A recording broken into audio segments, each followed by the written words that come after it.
네, 우리가 아이가 어리면 데리고 다닐 때 가장 기본적인 것이 없죠. 그 없는다는 표현을 우리가 좀 친숙하게 어부바라고 얘기하잖아요. 이스라엘 공동체가 출애굽 이후의 인생과 삶을 되돌아보면 아이 같다라는 생각이 듭니다. 없으면 달라고 떼쓰고 주면 또 그새 헤헤거리고 좋아하고, 그것이 어떻게 보면 우리 스스로의 모습일 수도 있다라는 생각이 듭니다. 그래서 오늘 말씀의 제목을 그렇게 좀 정해봤습니다. 어부바, 신의 상까지. 이스라엘은 하나님의 정말 완벽한 완전한 인도를 받았습니다. 지금도 구원받은 하나님의 자녀들을 하나님은 완전하게 인도하십니다. 그런데 우리가 그것을 모르고, 알더라도 일부를 알고 그리고 잘 잊어버립니다. 하나님은 이스라엘 공동체를 낮에는 구름 기둥으로 밤에는 불 기둥으로 인도하셨습니다. 앞에는 홍해가 놓여 있었죠. 또 뒤에는 병과 마병이 그들을 쫓아왔던 그곳에서도 하나님은 여전히 그들을 인도하셨습니다. 광야에 들어가서는 마실 물이 없었죠. 그리고 먹을 수 있다 하더라도 쓴물이었습니다. 쓴물 앞에서, 먹을 것 앞에서, 마실 물 앞에서 출애굽기 15장부터 17장에 보면 이스라엘 공동체는 계속 불평하고 투정합니다. 근데 보는데 그 장면이 낯설지는 않아요. 어떻게 보면, 되돌아보면 나의 삶과 같기도 하고, 또 믿음의 형제들, 그리고 믿음의 공동체인 우리 스스로의 모습인 것 같기도 합니다. 너무나 많은 유사성이 있습니다. 그럼에도 불구하고 하나님은 그들을 절대 버리지 않았습니다. 배고프다 그러면 출애굽기 16장에 하나님께서 만나를 내리시고, 목이 마르다라고 얘기하면 출애굽기 17장에 보면 하나님이 반석에서 물이 터져 나오게 하셨습니다. 그들을 위협하는 적군과의 싸움에서는 하나님이 그들에게 승리를 주셨습니다. 아말렉 전투에서 이스라엘 공동체가 승리할 수 있었던 것은 그들이 어떤 전술과 전략이 좋아서가 아닙니다. 완전한 하나님의 개입과 은혜의 역사였습니다. 자, 출애굽기 우리 1장부터 13장까지, 12장까지, 그리고 18장까지를 쭉 우리가 살펴보면, 특별히 오늘 우리 공동체 성경 읽기에 13장부터 18장까지를 살펴보면 아마 19장이 쓰여지기 위해서 있었던 각종의 일과 사건이 아닌가라는 생각이 듭니다. 이스라엘 공동체가 잘한 것이 단 한 개도 없습니다. 어떤 신앙적 그리고 고백적 결단을 찾아보기도 어렵습니다. 그들은 지도자를 향한 불만과 원망으로 점철되어 있는 그런 이야기들로 우리에게 소개되고 있습니다.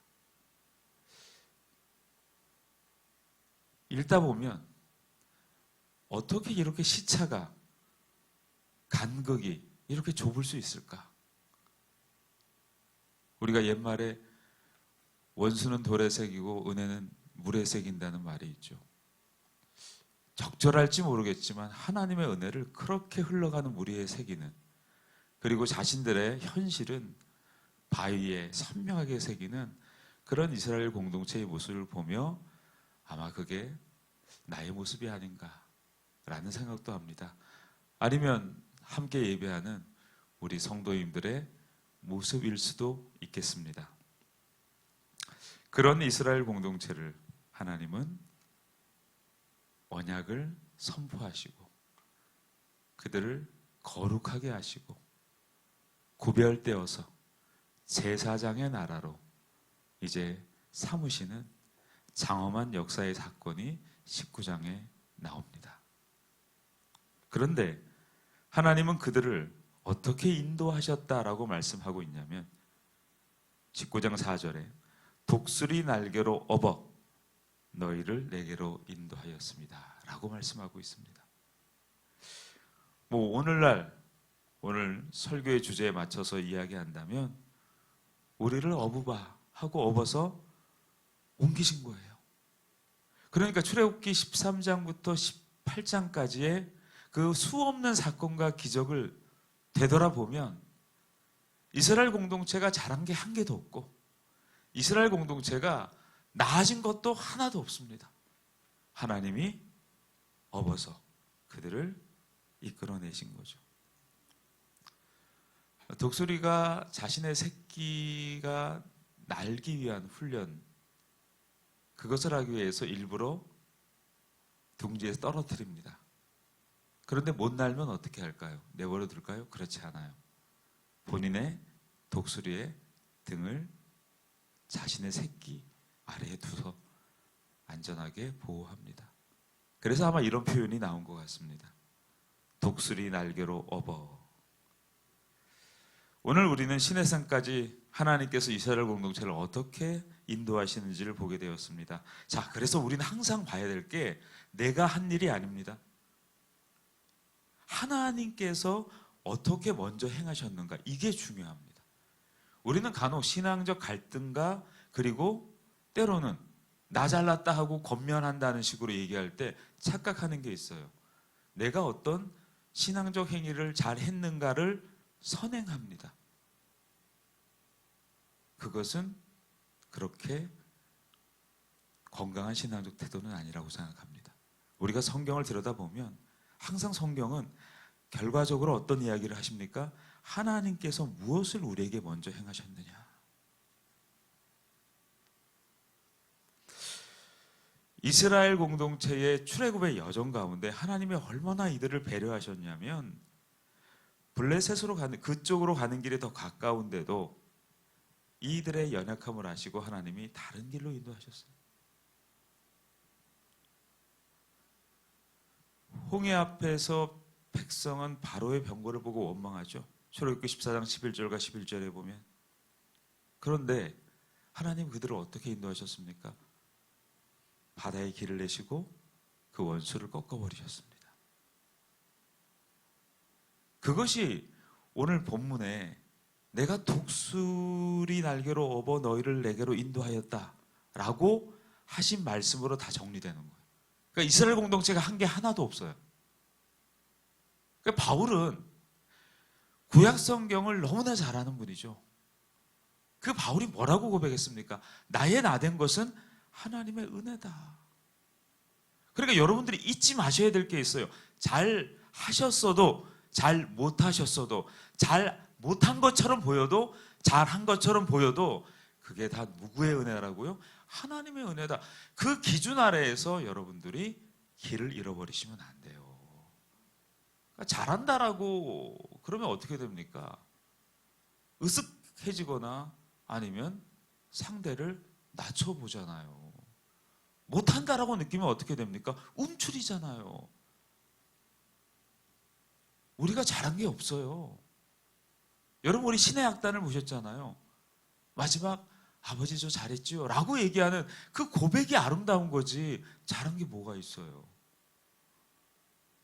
잘한 게 뭐가 있냐고요. 하나님이 그 마음을 감동시키셨잖아요. 그래서 이 아침에 하나님의 은혜 앞에 나오셔서 여러분 샬롬의 은혜를 누리시길 축원합니다. 제가 성경에 공평이라는 단어를 다 찾아봤어요. 신약과 구약에. 근데 이제 이게 한글로는 공평인데 단어로는 원래 기록된 히브리어와 헬라어의 뜻은 다르지 않겠습니까? 그죠? 각기 다르게 쓰였어요. 대체적으로 보니까 이렇게 규정되어 있더라고요. 구부러진 것을 바로 피는 것. 우리 공평하신 하나님 이렇게 찬양하잖아요. 그럼 이스라엘 공동체 앞에서 그들의 행위 속에서 하나님의 공평은 뭘까요? 그들이 도대체 뭘 잘했기 때문에 하나님이 그들을 인도하셨을까요? 공평하신 하나님은 굽은 걸 피신 거예요. 그래서 높아진 거를 당당당 두드려서 낮추시는 거고, 낮아진 것을 당당당 두드려서 높이시는 거죠. 하나님이 먼저 행하셨다는 거예요. 제가 조금 전에도 말씀드렸지만 독수리는 둥지를 흔들어서 새끼를 깨웁니다. 새끼잖아요. 뭘 할 수 있겠습니까? 아무것도 할 수 없잖아요. 날 수가 없어요. 그래서 바로 아래로 내려와 등을 대주는 거예요. 떨어지면. 신명기 32장 11절에도 이 독수리가 어떻게 새끼를 보듬는지를 말씀하고 있습니다. 이것이 어부바예요. 어부바. 바울은 구름과 바다를 지나며 모세에게 속하여 세례를 받았다라고 말씀하고 있습니다. 출애굽은 단순히 바다를 건넌 게 아니에요. 우리가 신약적 표현으로 이해하면 하나님께서 그들을 새롭게 출발시키신 거예요. 그들에게 세례를 베푸신 거예요. 자격이 없는데도 불구하고. 이걸 잊지 마셔야 됩니다. 인간은 그 어떤 공로와 그 어떤 행위와 그 어떤 성과로 하나님 앞에 자랑할 게 없습니다. 아무것도 없어요. 의인은 없나니 아무도 없어요. 그래서 그리스도인은 우리가 뭔가의 성과를 낼수록 입을 다물어요. 왜일까요? 내가 한 게 아니에요. 그리고 우리가 부족할수록 어떻게 돼요? 입을 벌려요.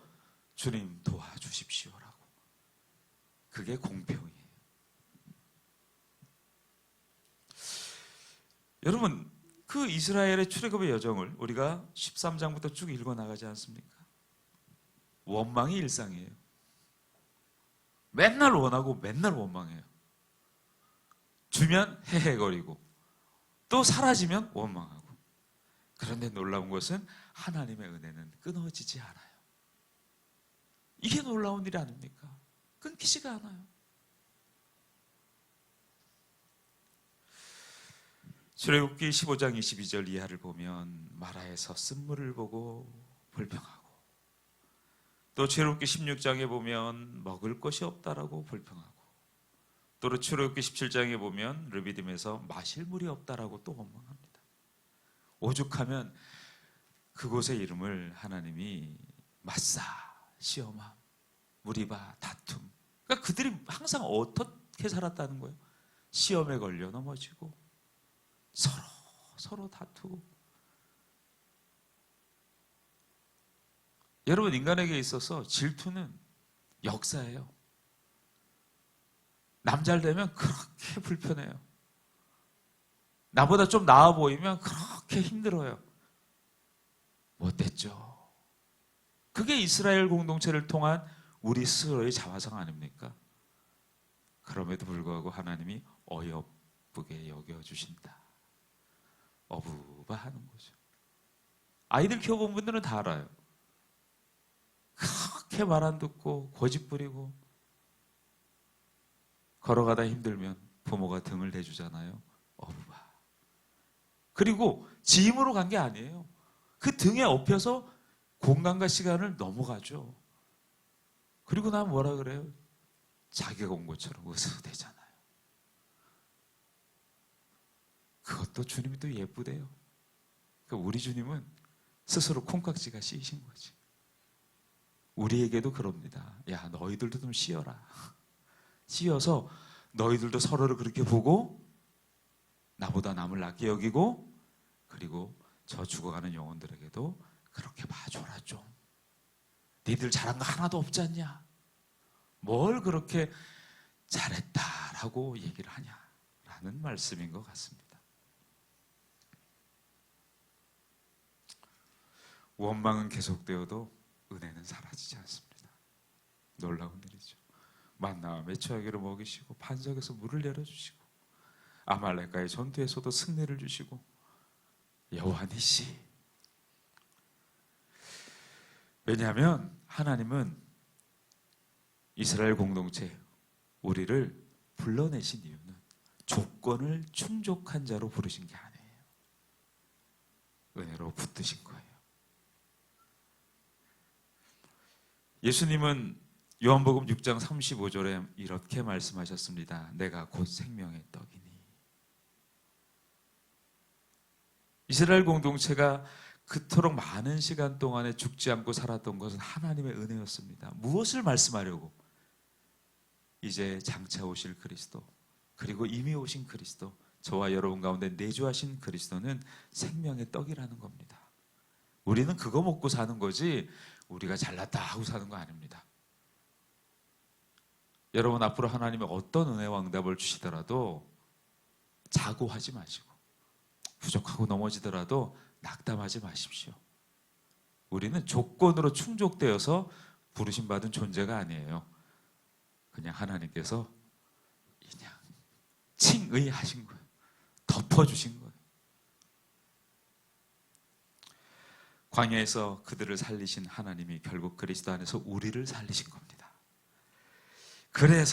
그러므로 시내산에서 이제 이스라엘 공동체는 그들의 정체성을 선언받습니다. 잘해서가 아닙니다. 훌륭해서도 아닙니다. 여전히 그들은 모자라고 또 모자라고 또 모자랍니다. 그런데 하나님은 이렇게 선언하십니다. 출애굽기 19장 4절에 은혜의 선언을 하십니다. 내가 독수리 날개로 업어 인도했다. 그리고 출애굽기 19장 5절과 6절에 보면 너희는 내 소유고 제사장 나라며 거룩한 백성이다. 놀라운 일이죠. 놀라운 일이죠. 한 게 아무것도 없는데 선언해버리세요.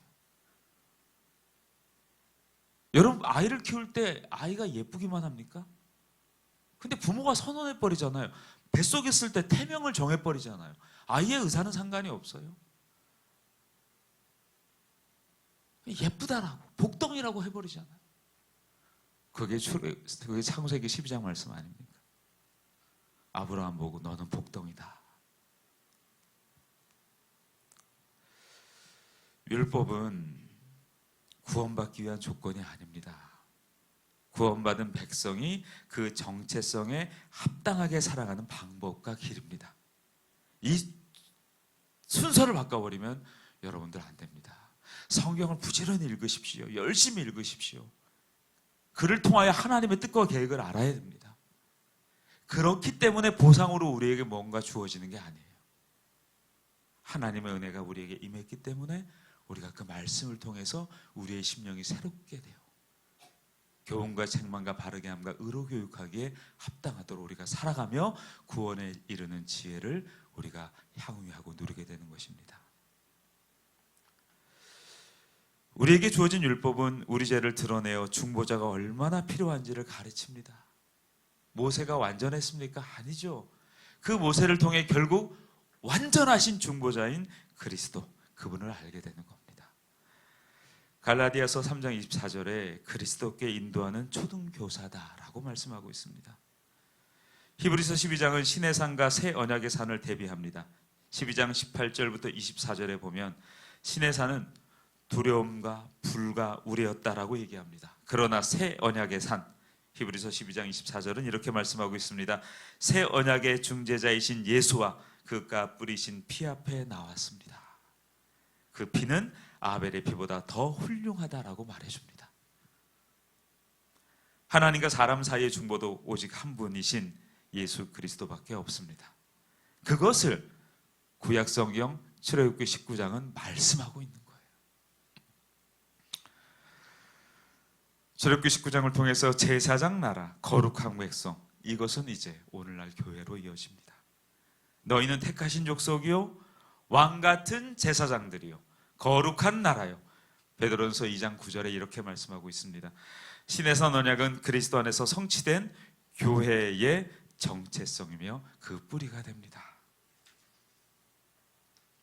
여러분, 내가 너를 독수리 날개로 업었다. 그리고 신의 산까지 데려왔다. 그리고 그리스도 안에서 이미 너를 택함 받아 구원했다. 그래서 오늘 우리가 출애굽기의 여정을 보면서 홍해는 뭘까요? 구원의 표지입니다. 우리가 한 게 있어요? 없어요. 신의 산은 우리가 잘했기 때문에 부여된 게 아니에요. 그 언약은. 언약 백성이 되었다는 선언은 하나님의 일방적 선언입니다. 그래서 그리스도께서 이 모든 걸 완성하셨어요. 그 은혜를 깊이 알수록 우리의 삶이 변화되는 것을 우리는 성화라고 얘기합니다. 여러분, 내가 무엇을 했는가? 한 게 없어요. 하나님이 이미 무엇을 하셨는가? 이걸 기억하라는 거예요.